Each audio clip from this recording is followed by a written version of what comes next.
मुक्ताताई, काय झालं रडायला? डोळे पुसून घरात चला बरं आहे.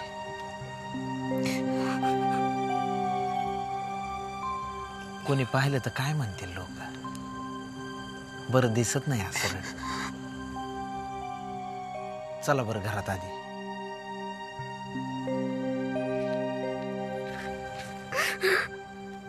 सागर बाबा बोलले काय? त्यांची सवय बर का ती, पण मनानं स्वच्छ आहेत, निर्मळ माणूस आहे, मनात काही ठेवत नाही. मला कितीदा फाटकन बोललेले आहेत, फाटकन अपमान करून टाकते. माझ्या पण डोळ्याला अशाच धारा लागायच्या, पण नंतर यायचे सॉरी सॉरी म्हणत. मी बोलू का सागर बाबांशी? काय झालं मुक्ताताई?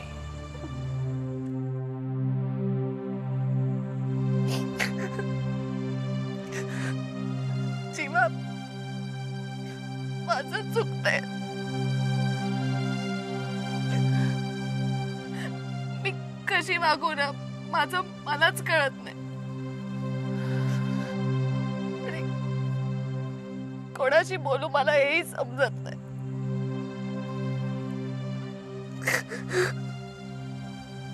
मुक्ताताई, मी सांगू का तुम्हाला, तुम्ही अण्णांशी का नाही बोलत? मासाहेब, शालिनी वहिनी, कोणालाही प्रॉब्लेम आला की अण्णाकडेच जातात ना. त्या अण्णा सोडवतील तुमचा प्रॉब्लेम. पटलं ना माझं?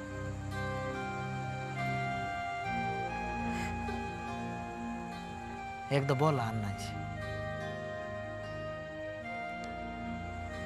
बोलेन मी, पण उद्या.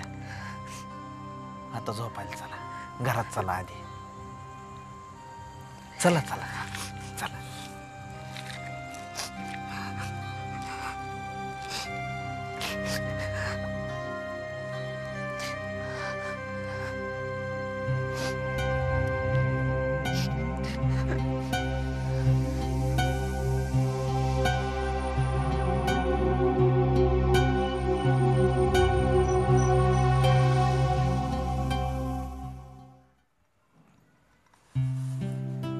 मीरा उठ.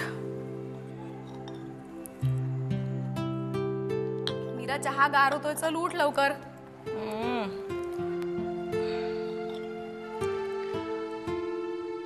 उठ ना. हो ग, काय तुझं सकाळी सकाळी. उठणारच होते मी आता. काल रात्री फार उशिरापर्यंत काम करत बसली होतीस ना?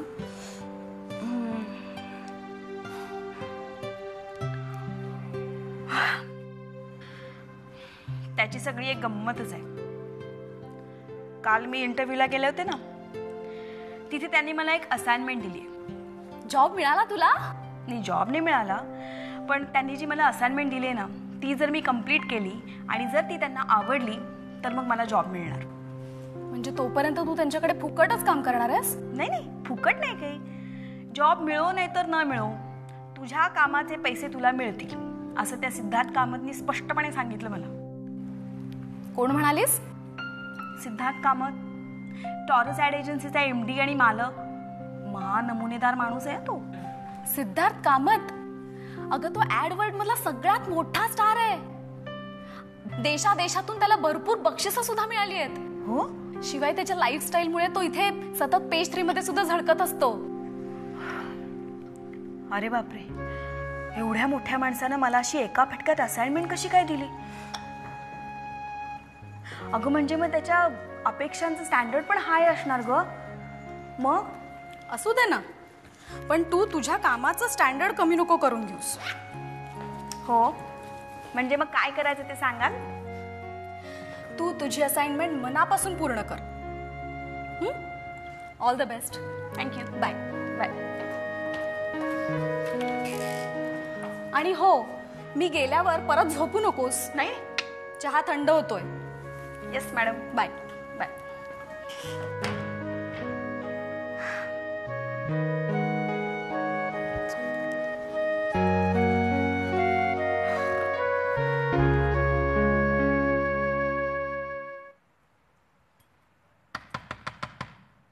सागर, हे सागर,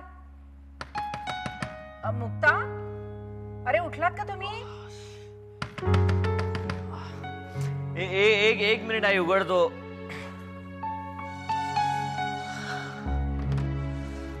सागर, अरे मुक्ता कुठे आहे? आणि हे काय? हे कपाळाला काय लागलंय तुझ्या? सागर, बघू मला काय लागलंय? आई रिलॅक्स, ठीक आहे. अरे चल तू खाली चल, मी आधी औषध लावते. चल आई ठीक आहे. अगं रात्री पाणी प्यायला उठलो होतो, धडपडून पडलो, त्यामुळे जरा. अरे लहान आहेस का तू आता? हा, आणि मुक्ता कुठे गेली? असेल का घरातच कुठेतरी. माझ्या आधीच उठून गेली असेल ती. अरे खाली कुठेच नाहीये ती, म्हणून तर तिला शोधत मी इथे आले. काय?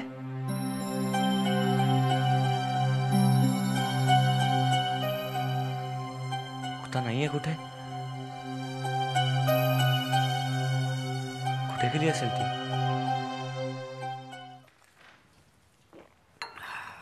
आजी, बातमी वाचलीस का? दूध व्यवसायाला सरकार लवकरच अनुदान जाहीर करणार आहे. गेली 5 वर्ष हेच ऐकतोय. जीवा, जीवा, ज्योती.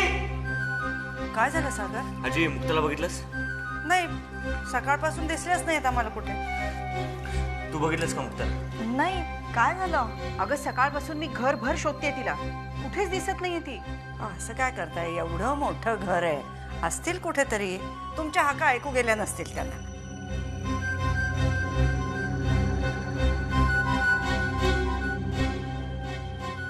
राकेश, तू बघितलंस मुक्ताला? नाही.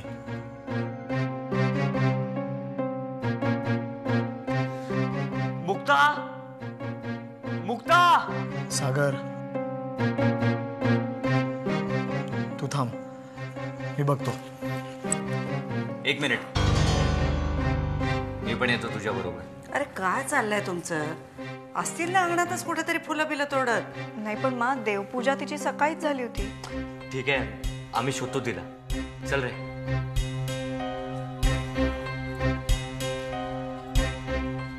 मा, कुठे गेली असेल हो मुक्ता?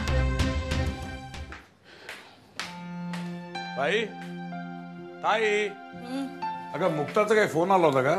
नाही रे, मला सुद्धा एकदा वाटत होतं तिला जाऊन भेटून यावं, पण मग वाटलं तीच म्हणेल काय ताई येते उगीच काळजी करत बसतेस. बरोबर आहे तिचं. तू कसंच काळजी करतेस तिची.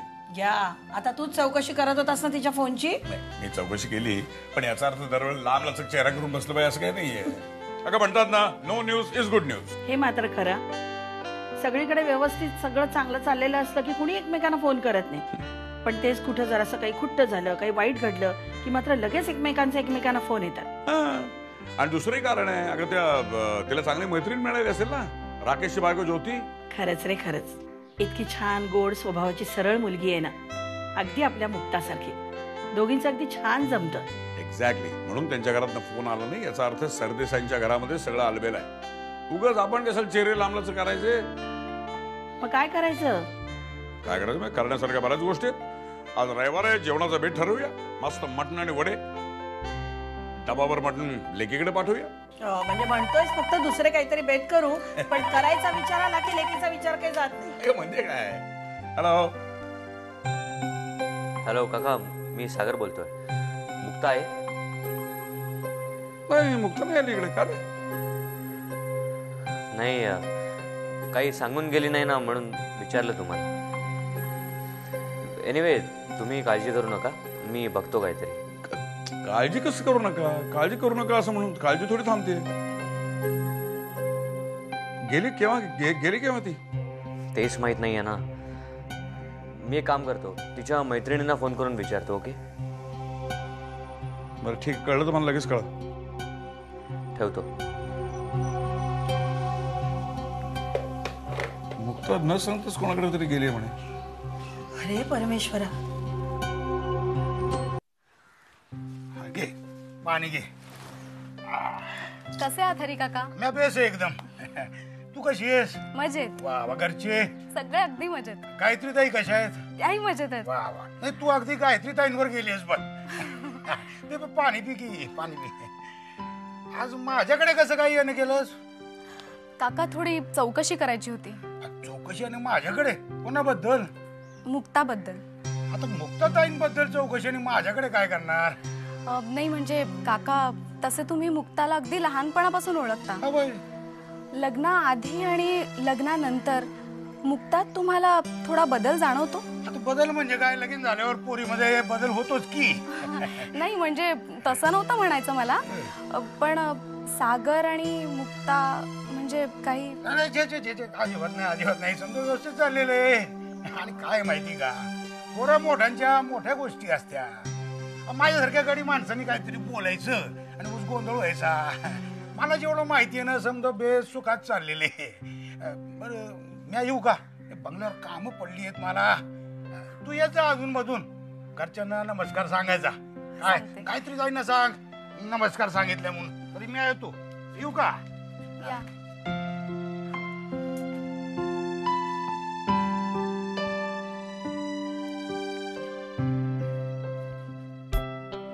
तुम्ही इथे कुठे? तू इथे कुठे? मी कुठे म्हणजे माझं घर आहे. तू हरी काकांचा मुलगा आहेस? हो. नाही पण मी आईवर गेलोय ना, त्यामुळे लोकांना पटकन कळत नाही. नाही पण तुम्ही काय करता इकडे? म्हणजे मी हरी काकांकडे जरा एक मिनिट. हॅलो. हा सर. हा तशी मी त्या पोलीस केसची चौकशी केली आहे, पण सर म्हणजे मी तिच्या आत्याकडे गेले होते, पण मला फारसा रिस्पॉन्स नाही मिळाला. म्हणजे मला कळत नाही की त्यांना ह्या गोष्टीत लक्षच घालायचं नाही की दुसरंच काहीतरी कारण आहे. म्हणजे त्यात आपल्याला बघावं लागेल. हो, मुक्ता प्रभू. ठीक आहे सर, मी अर्ध्या तासात पोहोचते तिथे. ओके.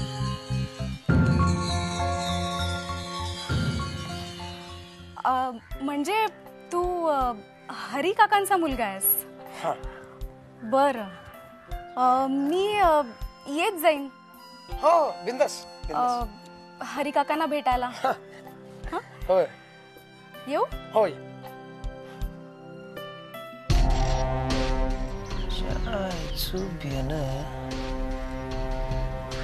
काय या मॅडमला मुक्ताबद्दल काय माहिती आणि कसली केस?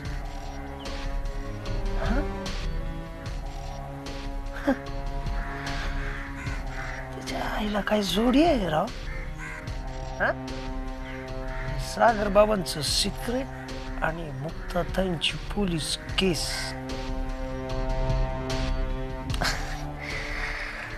लक्ष ठेवायला पाहिजे राजू शेठ, लक्ष ठेवायला पाहिजे.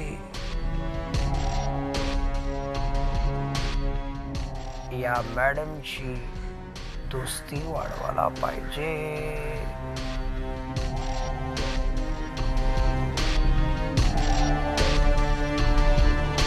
अरे पण अशी कशी मुक्ता निघून गेली? तुमचं काही भांडण वगैरे झालं होतं का? नाही आई. अहो वहिनी, अलीकडे ती मुक्ता वेड्यासारखीच वागते. मी तुम्हाला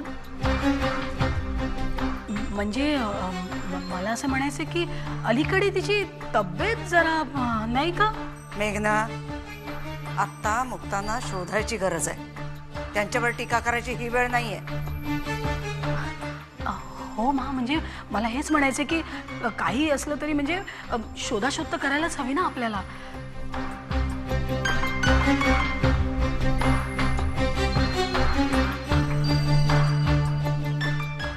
सागर, तुम्ही काही काळजी करू नका. मुक्ता नक्की परत येतील, आमचं मन सांगतंय आम्हाला. मुक्ता सापडली? घरात बाहेर बागेत सगळीकडे बघितलं का? सगळीकडे बघितलं, पण घरात नाहीये ती. कुठे? सागर, मला वाटतं आपण बाहेर जाऊन बघून येऊ का? असेल इथेच कुठेतरी. मी तेच म्हणतोय. आजी, आम्ही ताबडतोब जातो गाडी घेऊन मुक्ताला शोधायला. ओके? सागर, गाडी मात्र अगदी सावकाश चालवा. जीवाला घोर नका लावू.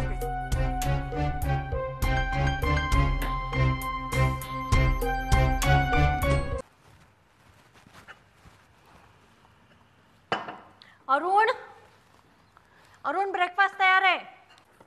1 मिनिट निकी, सेन्सेक्स गडगडलाय. भूकंप झालाय स्टॉक एक्सचेंज मध्ये. काय झालंय ते नीट बघतो जरा. तू सुरुवात कर, मी आलोच.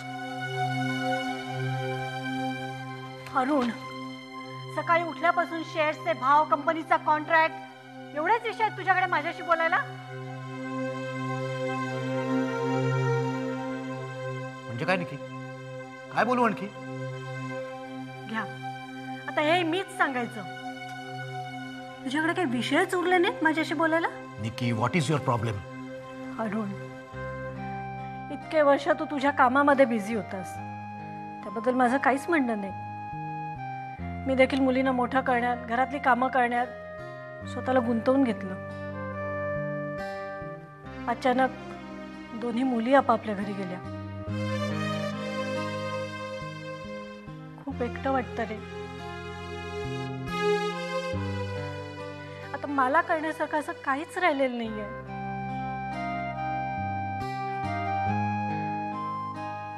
आता तरी मला थोडा वेळ दे. निकी, बरोबर आहे तुझं. तू म्हणतेस ते पटतंय मला. मलाही आता आराम करायला, एन्जॉय करायला, एखादं नाटक, सिनेमा तुझ्या बरोबर बघायला आवडलं असतं. खरंच आवडलं असतं. पण दुर्दैवाने ते शक्य नाहीये निकी. म्हणजे ह्याच्या पुढे आपण एकमेकांना वेळच देऊ शकणार नाही आहोत? निकी, काही गोष्टी आतापर्यंत मी तुझ्या कानापर्यंत येऊ दिल्या नाहीत, पण आता सांगणं भाग आहे.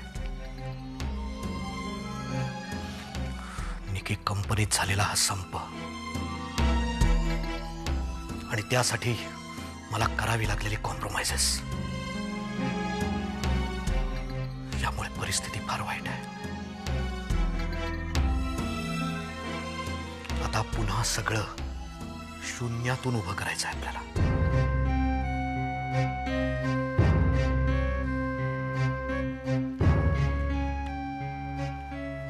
पण मी निराश झालेलो नाहीये निकी.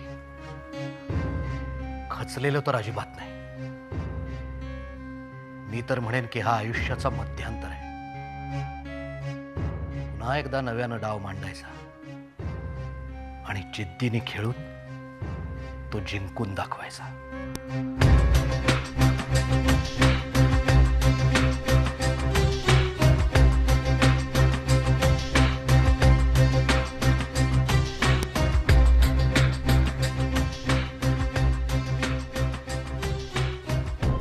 अरुण आजही त्याच्याच स्वप्नांचा पाठपुरावा करतोय. मी मात्र नुसत्या अपेक्षा ठेवून धुक्यात हरवल्यासारखी चाचपडतेय, वाट शोधतेय.